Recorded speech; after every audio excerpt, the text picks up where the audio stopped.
ఈరోజు మనమందరం ఇక్కడ సమావేశమయ్యేదానికి ఒక కారణం ఉంది. మన అందరి మీద ఈరోజు ఒక గురుతరమైన బాధ్యత ఉంది. ఎందుకంటే ఈ రాష్ట్రంలో నారావారి నరకాసుర పాలన జరుగుతోంది. సో ఈరోజు వైఎస్ఆర్ కాంగ్రెస్ పార్టీలో ఉన్న ప్రతి మహిళ, ప్రతి కార్యకర్త ఒక సత్యభామలాగా ఈ నారావారి నరకాసుర ప్రభుత్వాన్ని అంతమొందించే విధంగా నడుం బిగించాలని కూడా ఈ సందర్భంగా మీ అందరినీ కోరుకుంటున్నాను. ఎందుకంటే చంద్రబాబు నాయుడు వచ్చి దాదాపుగా ఏడాది అవుతుంది. ఈ ఏడాదిలో ఆయన సాధించింది ఏందయ్యా అంటే అరాచకాలు, అఘాయిత్యాలు, అత్యాచారాలు, అవమానాలు, అక్రమ కేసులు, వేధింపులు, ఇవే సూపర్ 6.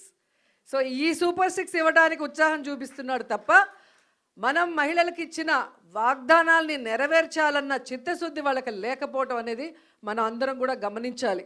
ఎందుకంటే జగన్మోహన్ రెడ్డి గారు అధికారంలో రాకముందు మహిళలకి ఏమేం ప్రామిస్ చేశారు, అధికారంలో వచ్చిన తర్వాత అవన్నీ ఎలా ఫుల్ఫిల్ చేశారు, అవే కాకుండా చెప్పని అనేకం కూడా మన కోసం ఎలా చేశారో మళ్ళీ నేను ప్రత్యేకంగా చెప్పాల్సిన అవసరం లేదనుకుంటున్నా.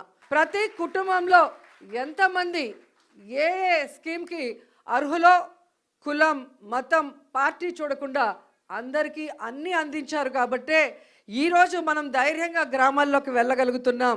ఎక్కడ మనం కనిపించినా అయ్యో మేము తప్పు చేశామని కొంతమంది, అయ్యో మేము అన్నకు ఓటేసాం ఎక్కడికి పోయిందని కొంతమంది, ప్రతి ఒక్క మహిళ వైఎస్ఆర్ కాంగ్రెస్ పార్టీ వాళ్ళు, వైఎస్ఆర్ కాంగ్రెస్ పార్టీ సింపథైజర్స్ ఓపెన్గా బాధపడుతుంటే తెలుగుదేశం, జనసేన వాళ్ళు లోపల ఏడుస్తున్నారు. ఎందుకంటే ఈ కూటమి ప్రభుత్వం వైఎస్ఆర్సీపీ మహిళలనే కాదు, వాళ్ళ తెలుగుదేశం, జనసేన మహిళల్ని కూడా మోసం చేసింది. వాళ్ళకు కూడా అమ్మఒడి లేదు, వాళ్ళకు కూడా చేయూత లేదు, వాళ్ళకు కూడా ఆరోగ్యశ్రీ లేదు, వాళ్ళకు కూడా ఏ ఒక్క సంక్షేమ పథకం సూపర్ 6 లేదు. అంటే మననే కాదు వాళ్ళని కూడా మోసం చేశారు. మనం బయట చెప్పుకోగలుగుతున్నాం, వాళ్ళు చెప్పుకోలేక కుమిలిపోతున్నారు అన్నది నిజమని కూడా ఈ సందర్భంగా తెలియజేసుకుంటున్నాం. ఉగ్రవాదులకి మనకి మధ్యన జరిగిన యుద్ధంలో ముందుండి నడిపించింది ఎవరు? మహిళలు.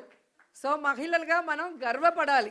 చంద్రబాబు నాయుడు కూటమి ప్రభుత్వం అధికారంలోకి వచ్చిన తర్వాత మహిళల మీద, చిన్నపిల్లల మీద అఘాయిత్యాలు, అత్యాచారాలు ఎంతగా పెరిగిపోతున్నాయో అసెంబ్లీ సాక్షిగా వాళ్ళు ఇచ్చిన లెక్కలు చూస్తేనే మీకు అర్థమవుతుంది. అంటే ఈరోజు ఒకవైపు ఉన్మాదుల్ని తయారు చేస్తూ ఎలా సోషల్ మీడియాలో మహిళల్ని టార్గెట్ చేయటం, ఎవరు వైఎస్ఆర్సీపీకి స్ట్రాంగ్గా నిలబడి మాట్లాడుతున్నారు లేదా ఎవరు సమస్యల మీద పోరాడుతున్నారో వాళ్ళని ఐడెంటిఫై చేసి, ఆర్గనైజ్డ్ క్రైమ్ అంటారు దాన్ని. జగనన్న ఒక్కటే చెప్పాడు, మనం తప్పు చేసి జైలుకి వెళ్తే అవమానంగా భావించాలి కానీ తప్పుడు కేసు వల్ల లోపలికి వెళితే బాధపడాల్సిన అవసరం లేదు. ప్రజల్లో మీరు ఒక హీరో అవుతారు. ప్రజల కోసం మీరు వెళ్తున్నారు కాబట్టి ఆ ప్రజల ఆశీర్వాదం మీకుంటుంది, మీకు ఎటువంటి ముప్పు జరగదు. అందుకు పార్టీ, నేను సిద్ధంగా ఉన్నాను మిమ్మల్ని కాపాడుకోవటానికి అని అన్న మాకు ధైర్యం చెప్పారు.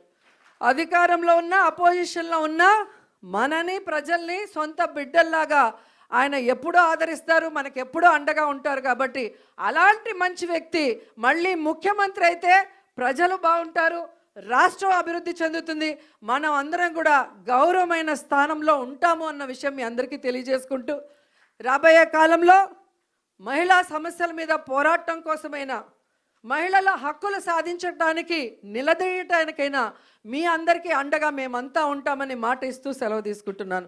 జై జగన్.